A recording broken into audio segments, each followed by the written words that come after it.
At 11, I'm Delia Gonsalves. We begin tonight with a story we talk about all too often. Young lives cut short by a rising tide of violence on our streets. But tonight, hope in Southeast D.C.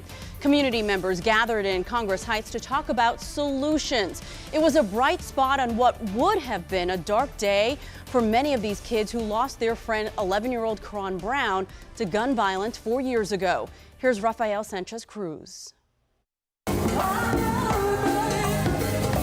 Through music, art, and live podcasting, I realized there was a lot that we could know. Organizers of Karon Brown Day are seeking to heal the youth impacted by the district's gun violence. Karon Brown was one of our students of our program, and he was killed right across the street from his school. The 11-year-old was an innocent bystander who was shot and killed after walking into what police called a Southeast neighborhood conflict 4 years ago. This day is to honor him, but in the same time, we've lost so many youth right after that. Kiana Jones chairs the board of the Creative School, a community-based group that provides year-long programs for youth. She says events like the one held Sunday at Sycamore and Oak in Congress Heights build community and at the same time are a space to address safety concerns. A lot of things that we're dealing with in the city is nobody's listening to our kids. What have you learned throughout your journey? Kimonte Coleman is a youth leader at the Creative School who has felt the loss of his peers. I wish that my peers could have moved out of Southeast before it was too late.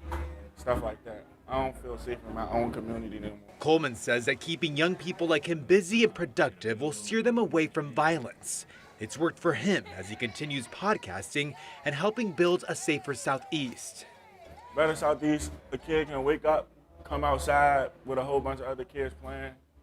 You can't do that on a regular. There's too many bullets flying. Bullets don't have no names on them. A lot to take in. Speakers shared tonight that as adults, we need to remind young people that the gun violence the district is grappling with should not be normalized, and that we have an obligation to check in on these kids to see how they're feeling and what they need from us, Celia. So good takeaways from tonight. Well, and a great story, and it's our obligation as well as members of the media to highlight the good work and the people in the community who are trying to turn some sad situations around. So I'm glad that you highlighted that tonight. Thank you, Rafa.